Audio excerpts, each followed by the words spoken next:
I'm Barbara Kraft. I'm a member of the WIN strategy team and a member of Temple Sinai's WIN core team, and have been working with Jamie Butler on the Ward 3 Congregations Affordable Housing Work Group, working with Jamie Butler and a number of other WIN congregations in Ward 3. So now I'll turn it over to Reverend Andre Green to take us forward from here. Hey, good morning. My name is Reverend Andre Green. I'm the pastor of the Varick Memorial AME Zion Church and Ward 7 in the River Terrace community. I'm the co-chair of the Beth Initiative for WAN program, along with myself and Miss Celeste Bryant, a member of the great church that Bill Lamar pastors. So we're grateful and thankful. Listen, I want to run over our Black Equity Initiative for homeownership. We're a nonpartisan group, but WIN is organized to stop the displacement of and build Black wealth. Residents who grew up in DC and serve in the district, they can no longer afford to stay in the district. And we want to make sure that they're able to do that. Our WIN initiative, we're asking in the budget for at least $100 million in new operating funds dedicated over the next 4 years, targeting to support middle income, Black and Native Washingtonians who are aspiring homeowners, expanding programs currently working to underfund and over subsidize in DC, such as low down payment assistance program, and adopting the best practices for this, and that will support potential home ownerships weighed down by student loans. We also want to adopt the best practices for other states that support potential homeowners. We want also ask that you would do 50%, 80% AMI. A barrier for many is that even if the down payment is supported, the individual making 50%, the 80% AMI still does not qualify for the amount of home that it's available for purchase in the district. So we want to, the barrier for some of this is funding needed to make repairs. We have blight homes. There are more than 3,000 vacant homes in the district. And we want to be able to turn these homes into and create wealth and opportunities for middle income homeowners. So, and we want to use public land for some of these homes as well. A personal side note, I saw where the mayor was talking about RFK Stadium, talking about turning it into a jail and some other things. But we think that should be homes for low income and for people who can't afford to stay in the district. We're also asking our agenda that we look at climate. We've had people testifying about the gas leaks that are going around in the city. And we want to make sure that, that in the budget you look at, are asking for climate as well as building up a number of drivers of crime, of climate emissions in the district, largely because they still rely on methane gas for heating and cooling and cooking. And when organized to address climate change in these and housing affordability at the same time by pushing to upgrade the electric heating system and installated homes. I was listening to the show on yesterday, and they did a great job of testifying why we need to change gas over to electricity in the district, and as well as public safety. We're asking that more money be put into making sure that we have more crime interventors who are working to make sure that crime is lowered in the city as well. So those are things that we're looking at asking. We read the Police Reform Commission's report, and it was pretty good, but there are some things that they can do to help with what we're asking for at this time. We know that the hearings are upon us, and we want to make sure that our priorities remain in the budget. So we really want to keep the level of funding that the mayor put in the budget for the Housing Protection Trust Fund. And we want permanent supportive housing to transition from homelessness to public housing and housing. And one of the things that we've learned in our organizing and listening sessions is that people want opportunities to own homes in the district. And again, we want that funding to move in that direction. We want to keep and expand, as I mentioned, the level of funding the mayor put in the budget for Black equity through homeownership to protect the mayor's legacy initiatives, including that Black homeownership fund and strike force for a new $10 million. Our goal was 100 million over 4 years, which would be 25 million. 10 million is in the budget. We would love to see more. The community needs more. We know that this is the way to build wealth and to have a safe community. That is for people to own a stake in the District of Columbia, to become homeowners so that they can build generational wealth and pass that wealth. We want heirs legal services of $1 million to assist multi-generational families in maintaining their family property after the death of the original homeowner.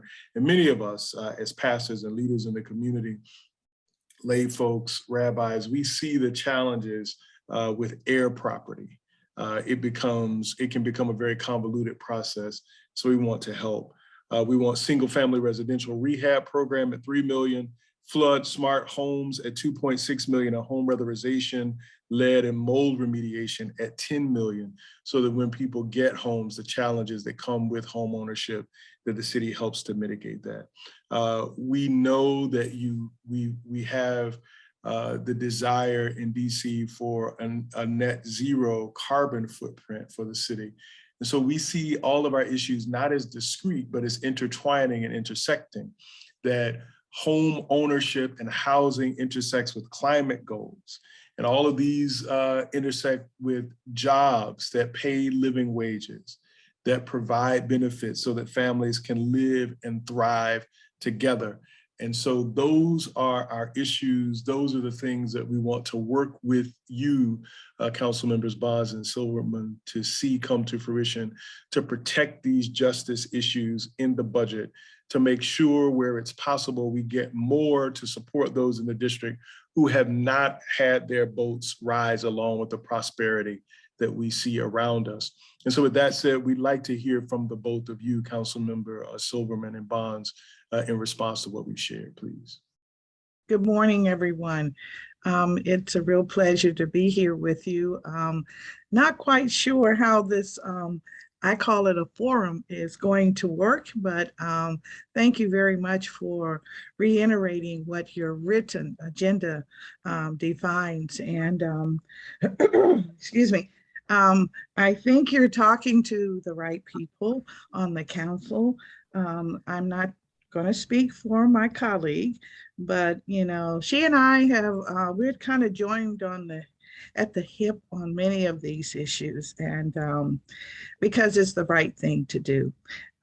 It's the right thing to do for the people of the District of Columbia, and it's the right thing to do, especially for me, for my spiritual journey in the city. And I'm not saying that because Foundry, my home church, is a member of WIN, but I'm saying it because I see Mr. Moore and I see Reverend Lamar and a few others that I know and hear from periodically, Ms. Ford, and it's very important that I point out the value of our community and the value that you bring to the community. Am I supportive of what you have just described? You better believe it. Yes, I am, definitely. And I try to be in many, many different ways. My goal at the council, now that I've been assigned the housing committee, not quite knowing what that would look like. And it has grown in dimension, believe me. And I have all of the scars to show it from from the impact, I'll say, almost like being out in space and receiving the impact. But it's good. It's good. And I say I would not be receiving it if it were not intended. Okay. And that I can handle it. And so I'm doing my best to handle it on behalf of the community. We have a very robust budget plan that the mayor has submitted. I plan on supporting it.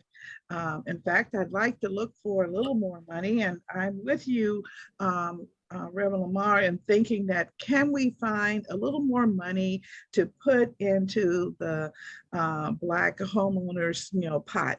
I'm not sure. The disparity has been huge long term, and for centuries, to be very honest. So I don't know, but my committee has very little money. I'll have to appeal to Robert White, who has lots of money, Mary Shea, who always has money that she disperses, and even my colleague, Councilmember Silverman, has money that she disperses. So I'm happy to try and see if we can get more into the budget. And so I don't know. I talk a lot here lately, and I'm preparing for a very big hearing, as you know, a little later today. So I will stop here, and if I have not answered any of your questions directly, I'm sure you'll speak to me about it, and I'll have an opportunity to be more specific. But thank you very much. Thank you for having me, but thank you for continuing to be a strong advocate voice and action group in our city. You are needed. It's a reminder to everyone that there are disparities. No matter how much money we get, how we spend it is key in the grand scheme of things. And so I'll leave this opportunity now for my colleague to talk to you about jobs, and some more. So thank you very, very much. Thank you, Councilmember Bonza. We love the idea that you're going to be looking for more money from your more moneyed colleagues. So thank you very much. Councilmember Silverman, thank you for joining me. Thank you, Reverend. Good morning, everyone. Good to see you. I'm Eliza Silverman, for those who don't know me, and I'm one of the at-large members along with Councilmember Bonds. I chair the Committee on Labor and Workforce Development, and Councilmember Bonds has driven home to me that I guess I'm a broken record, and that when I talk about how we should spend our budget to help and benefit our residents, I do talk about jobs, because I don't think in our city we have done enough to invest in ourselves, in taking advantage of the big industries in our city, to help people get good paying jobs that then allow them to be able to support their families and live in this city that is incredibly expensive. So let me go directly to your agenda: careers and families sustaining jobs. As I said, I think that we need to do a lot more and take a lot more advantage of the industries we have in this city. I know you guys are focused on green jobs and climate, and I agree with you there. I will say that, I have joined with the mayor in funding the Infrastructure Academy, but it can't just be rhetorical. We need people to get into solar jobs, into green jobs, into jobs in transportation and logistics. One of my frustrations, and we talked about it in my hearing, is that there is a high demand for things like CDL drivers. That's having a commercial driver's license. I know you guys have been very involved with the circulator bus drivers. We need to, so first of all, we need to train people for the jobs that are available right now. We need to make sure they're good paying jobs. And I thank you for the work that you've done there. Other areas in which I'm very interested and have funded in the current year's budget, we need to get people into healthcare and IT and administrative jobs in our city. Here is the disconnect. You all remember, it seems forever ago, it's been a long 2 years, but about a year and a half ago when the vaccine first came online and the first round went to healthcare workers, and a lot of people were shocked to find out that when we gave out those vaccine doses to healthcare workers, 3 out of 4 went to non-district residents. That's because 3 out of 4 of our healthcare workers don't live in our city. And those are good paying jobs at our hospitals and other healthcare institutions that pay good wages and can support home ownership. Let me move along, because Councilmember Bonds did make me think, wow, all I do is talk about we need to get people in the good paying jobs. Let me talk about housing for a moment. So I am a member of Councilmember Bonds' committee and have worked very closely with Councilmember Bonds on home ownership, of which we have done things like increase the amount of funding going to HPAP.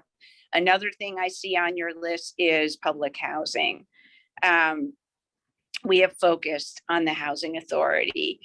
The Housing Authority is our best asset to help our working families who are earning lower wages live in this city. And we need to make sure that we preserve that housing, that it's safe and healthy for families, and that we continue to build housing for low-income families in our city. I am concerned, as I know Councilmember Bonds is, that the Housing Authority has turned into a economic development arm of our government. That's not its job. Its mission is to house families who are working families who are making the minimum wage, because it's impossible to live in this city and pay market rate, rent, or buy a home when you're working at CVS. Frankly, it's just impossible. And that's what the Housing Authority is supposed to do, is to help those families be able to afford to live in this city. We need to make sure the Housing Authority works. Finally, let me say, on immigrant rights, I've been a champion. It's been a tough 2 years, especially for our workers who don't qualify for benefits like unemployment insurance. So making sure that we can sustain and have a safety net for our workers who don't qualify for those programs, excluded workers, so to speak, has been a top priority, and I funded it in our budget. Thank you, Councilmember Silverman, Alyssa, and thank you, Councilmember Bonds. Reverend Lamar and Amy, I'm not exactly sure what our next step is, but I do want to emphasize that with respect to our housing agenda, we believe there is enough money in our city, enough resources for both the housing for the people at the lowest affordability levels, the 0 to 30% that we focused on with respect to the Housing Production Trust Fund, and for middle class, lower middle class, aspiring homeowners who are not in that lower bracket. So we want you to sort of keep your eyes certain on both those priorities. Thank you. Again, we do believe in the reality of abundance, and that we can indeed care for the citizens who have helped to make the city prosperous and great, that they get their fair share so that they can move up economically and prosper together. We want to shout out our public housing team, organizing every day in several communities, and we will continue to work with them. So everyone, let's shout them out. We're on the ground in the spaces, not just talking, but walking the talk, as the young people say. I don't know how old you get when you can start saying, as the young people say. I think I'm old enough to be that person now. Lois will be testifying with the safety committee, and so we send Lois out with good energy and with all of our support. John Moore will be testifying about green housing. So John, we send you out with good energy and with all of our support. And we are releasing video testimony this evening and tomorrow from a wide variety of folks who don't have the luxury of taking time off to testify. And so thank you all for joining. One of the things WIN values is your time. You were with us. We send you forth with great energy and with support. as you, and I don't like the military metaphors, but I'm going to use them because I think it's appropriate, as we do battle for those in our city who are struggling. And may you be reinforced as you do the work of justice and the work of righteousness from your posts as servants of this great city, soon to be state, Douglas Commonwealth. So thank you both for your time today, Council Members Bonds and Silverman. Thank you. Thank you very much for having us. And please continue to raise your voice for what I consider the workforce housing. It gets lost in the conversation, but that's how we will have the opportunity for more ownership in the city. And I'd like to see that number change. So thank you very much. Thank you, Councilmember Bonds. Thank you, Reverend. Thank you, Councilmember Silverman. Thank you all. Nice to see you all. Yes. Thank you, team.